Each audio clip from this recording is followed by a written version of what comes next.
l'enjeu il est absolument énorme. Demain c'est dans 25-30 ans, en France on aura 5 millions de personnes qui auront plus de 85 ans. Mathématiquement, ça veut dire qu'on va doubler le nombre de personnes qui vont être en situation de dépendance, de perte d'autonomie, qui auront besoin d'une prise en charge qui va être une prise en charge institutionnelle. Et l'enjeu, ça va être d'apporter une réponse finalement à ce million et demi, 2 millions de personnes dans les années à venir qui vont avoir besoin d'une solution qui leur permette de rester chez eux parce qu'effectivement 9 Français sur 10 veulent rester et vieillir chez eux. Pour apporter ces réponses-là, on a besoin d'une configuration avec de l'aide humaine, on a besoin d'une configuration avec du soin, mais on a besoin aussi de logements adaptés. Parce que construire des EHPAD, on ne pourra pas, mais il faudra construire des environnements ou créer des environnements qui vont être favorables à ce maintien à domicile. Donc l'environnement que vous voyez là, c'est un environnement qui est favorable à ce maintien à domicile. Il est favorable à ce maintien à domicile parce qu'il est totalement accessible et de manière universelle. C'est-à-dire quand vous vous déplacez, il n'y a pas de stigmatisation. Vous n'avez pas l'impression d'être dans un logement pour personnes âgées, on va dire.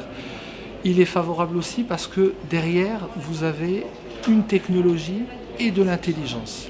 La technologie, qu'est-ce qu'elle va faire? La technologie, elle va vous assister au quotidien. Elle va vous permettre d'ouvrir les fenêtres, d'ouvrir les volets, d'ouvrir les portes, d'avoir un éclairage qui vous sécurise.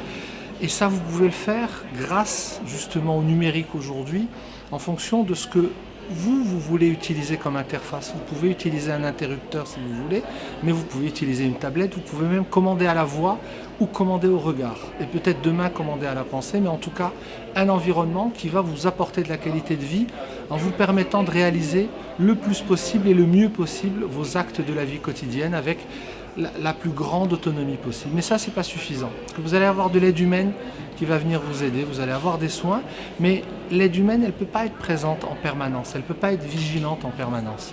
Et avec l'âge, vous allez avoir certaines fragilités qui risquent de vous faire chuter, certaines fragilités qui risquent finalement, parce que cognitivement, vous allez peut-être être un peu fragile à un moment donné, qui risquent à vous amener à faire des choses qui peuvent être dangereuses pour vous, ou tout simplement être dans un état de fatigue qui ne vous permet pas d'aller manger, ou qui ne vous permet pas de vous laver, ou de vous lever du lit.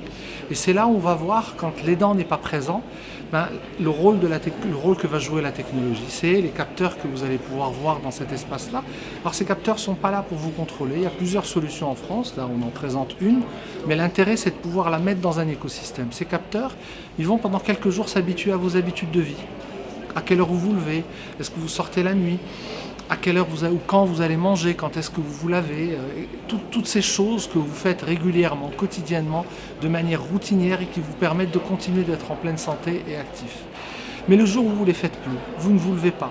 Vous sortez bizarrement à 11h du soir et vous ne rentrez pas alors qu'il est déjà 3 ou 4 heures du matin et il n'y a aucune raison que vous soyez à l'extérieur. Vous restez trop longtemps dans la salle de bain ou vous chutez, le système intelligent va identifier ces événements-là et il va alerter, mais il va alerter dans un processus personnalisé. Là aussi, c'est là l'intérêt du numérique et de la personnalisation. Il va alerter vos aidants naturels, il peut alerter votre infirmière. Le soir, vous pouvez être en lien avec un centre d'appel. L'essentiel, c'est que vous soyez pris en charge et sécurisé. Et derrière ça, si vous voulez, il y a d'autres situations. Quand vous êtes malade, vous êtes inquiet. Parfois, vous êtes très inquiet quand ça vous arrive la nuit. Quand vous respirez mal, vous avez une situation qui vous dit « je dois voir un médecin ». Qu'est-ce qu'on va faire dans ce cas-là? Plutôt que de vous emmener aux urgences parce que le médecin ne va pas se déplacer, on va mettre de la télémédecine parce qu'aujourd'hui, la télémédecine est possible. C'est l'écran que vous voyez là. Et avec des partenaires qui aujourd'hui offrent des solutions. Là, le partenaire c'est Medoctor, l'autre c'est Senior Adam. Avec ces partenaires-là, vous allez avoir une téléconsultation 24 heures sur 24. L'intérêt, c'est pas de téléconsulter. C'est pas que le médecin vous connaisse et vous soigne. L'intérêt la nuit, c'est surtout que vous puissiez lever le doute et éviter d'aller attendre 3-4 heures aux urgences, d'être dans une situation qui soit une situation pas bonne pour vous, pour votre fragilité, pour votre état de santé.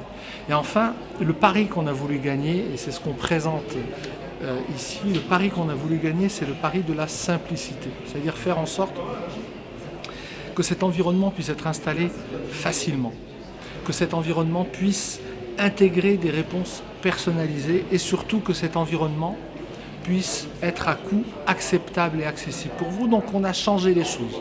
Vous n'achetez rien. Vous vous rendez compte, vous mettez de la domotique chez vous, vous mettez téléassistance, vous mettez de la télésurveillance, mais vous n'achetez rien puisque le modèle qu'on propose, c'est un modèle qui rentre dans le droit commun et un modèle où vous êtes en mode locatif. Alors quand je dis qu'on propose, nous on est surtout là pour vous accompagner à avoir le bon modèle, mais ça va être les industriels qui vont vous le vendre ou qui vont vous le louer, mais sur les conseils de professionnels de la compensation et avec un modèle de location et une vraie économie circulaire, puisque le logement, vous allez pouvoir l'utiliser quand vous n'en avez plus besoin, on va le récupérer, puis on va le réinstaller à quelqu'un d'autre, et du coup on va être dans une économie qui est circulaire et dans un coût qui est acceptable.